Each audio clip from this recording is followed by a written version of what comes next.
শুভ সকাল বন্ধুরা, কেমন আছো সবাই? আশা করি সকলে সুস্থ আছো, ভালো আছো। সকাল সকাল বাড়ির কাজ করে চলে আসি স্টেশন বাজার করতে। তো আজ নিয়েছিলাম টমেটো, পেঁয়াজ এবং আরো কয়েকটা জিনিস। এরপর চলে আসি চিকেনের দোকান এবং চিকেন নিয়ে বেরিয়ে পড়ি বাড়ির উদ্দেশ্যে। বাড়ি ফেরার পথে রোহিতের কাছ থেকে কিছু জিনিস নিয়ে চলে আসি বাড়ি। তো এই যে ভেড়াগুলো বিক্রি করে দিচ্ছি আমরা, কেননা বাড়িতে যেহেতু লোক থাকে না, খুব অসুবিধা হচ্ছে, এদেরও খুব কষ্ট হয়। এদেরকে যখন নিয়ে যাচ্ছিল খুব কষ্ট হচ্ছিল দেখে, কিন্তু কিছু তো করার নেই। পশু হলেও বাড়িতে থাকতে থাকতে যেন একটা আলাদা টান হয়ে গেছে ওদের প্রতি। আর এই একটা ভেড়া থাকলো। তো যাই হোক, এরপর আমি চলে আসছি আমার মেজেটিতে ছাদের ওপরে পাটগুলোকে উল্টোতে আগের দিন মেলে রেখেছিলাম। এরপর বাড়ি এসে চিকেনগুলো ভালো করে ধুয়ে নিয়েছিলাম, দিয়ে রান্নায় বসি। আগের দুদিন রান্না করা হয়নি, প্রথম দিন ছিল পঞ্চমী এবং তারপর ছিল মনসা পুজো। আজ আমি রান্না করব চিকেনটা, কিন্তু একদম অন্যরকম ভাবে। তো সেই মতন প্রথমে আমি টমেটো এবং পেঁয়াজগুলো ছোট করে কেটে নিচ্ছিলাম।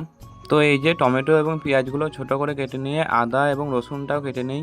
আর ওইদিকে ভাতটা হয়ে গেছিলো, তাই একটু দেখে নিয়ে ভাতটা আমি উপর করতে দিই ফ্যান ঝরানোর জন্য।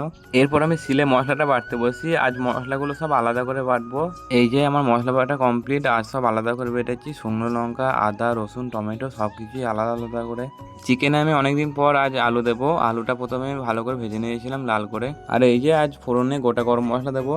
আর এই যে চিকেনগুলো কষানোর পর আমি একটু টেস্ট করে দেখছিলাম নুন ঝাল সব ঠিকঠাক আছে কিনা। আর এই দেখো আলুটার সাথে আমি কষিয়ে নিয়ে কত সুন্দর লাগছে চিকেনটা দেখতে। তো এরপর আমি জল দিয়ে এটাকে ঢাকা দিয়ে স্নান করতে চলে যাই। তো এই দেখো রান্না কমপ্লিট, আর আলুগুলো খুব সুন্দর সেদ্ধ হয়ে গেছিল। আর এই দেখো ফাইনালি কত সুন্দর কালার এসেছে চিকেনে। আজ কি মন হলো কলা পাতায় ভাত খাবো, তার জন্য বাবাকে আমি কলা পাতা কেটে আনতে বলেছিলাম। সত্যি বলতে কলা পাতার খাবার মজাটাই আলাদা, রান্নার স্বাদ যেন আরো দ্বিগুণ হয়ে যায়।